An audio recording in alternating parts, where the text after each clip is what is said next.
गेवराई तालुक्यात येणाऱ्या गढी पुलावरती रात्री 11 वाजता जो अपघात झाला आणि ज्यामध्ये 6 जणांचा मृत्यू झाला, त्या प्रकरणातील जे आयशर टेम्पो हे वाहन आहे ते या ठिकाणी लावण्यात आलेलं आहे। जवळपास 1 किलोमीटर अंतरावरती या ठिकाणी पोलिसांकडून इतर वाहनांना अडथळा होऊ नये यासाठी या ठिकाणी लावण्यात आलेला आहे। समोरच्या बाजूला जर आपण पाहिलं तर या वाहनाने या आयशरने धडक दिल्याच्या नंतर किती मोठ्या प्रमाणात हे नुकसान झालेलं आहे ते आपल्याला या दृश्यांमधून पाहायला मिळतंय।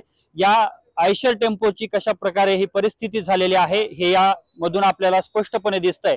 आणि यामधून ज्या 6 लोकांचा मृत्यू झालेला आहे त्या 6 लोकांना किती भीषण पद्धतीने या वाहनाने जोराची धडक दिली असेल हे सुद्धा यामधून स्पष्ट होत आहे। दुसरीकडे जर आपण पाहिलं तर या बाजूला आता गेवराई पोलीस स्टेशनची एक संपूर्ण टीम जी आहे ते या ठिकाणी तपास करते आहे।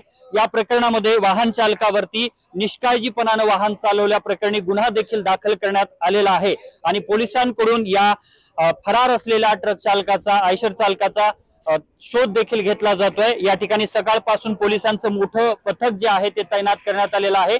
या बाजूला जर आपण पाहिलं तर हा धुळे सोलापूर महामार्ग आहे आणि याच महामार्गावरती हा अपघात झालेला होता।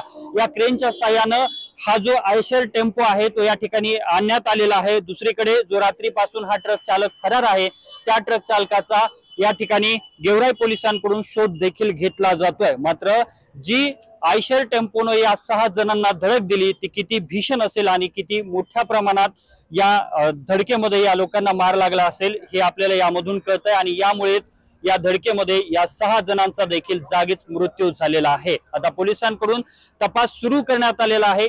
हा अपघात झाल्याच्या नंतर या ठिकाणी आरटीओ अधिकाऱ्यांनी सुद्धा व्हिजिट केलेली आहे आणि आरटीओ अधिकाऱ्यांचं एक पथक आता छत्रपती संभाजीनगरला याबाबतची माहिती घेऊन रवाना झालेला आहे। या प्रकरणामध्ये सखोल चौकशी करून शासनाला देखील अहवाल सादर करण्यात येणार असल्याची माहिती आरटीओ अधिकाऱ्यांनी सुद्धा दिलेली आहे। कॅमेरामॅन विनोद सह मी अशोक काळकुटे, TV9 मराठी, गडी गेवराई, बीड।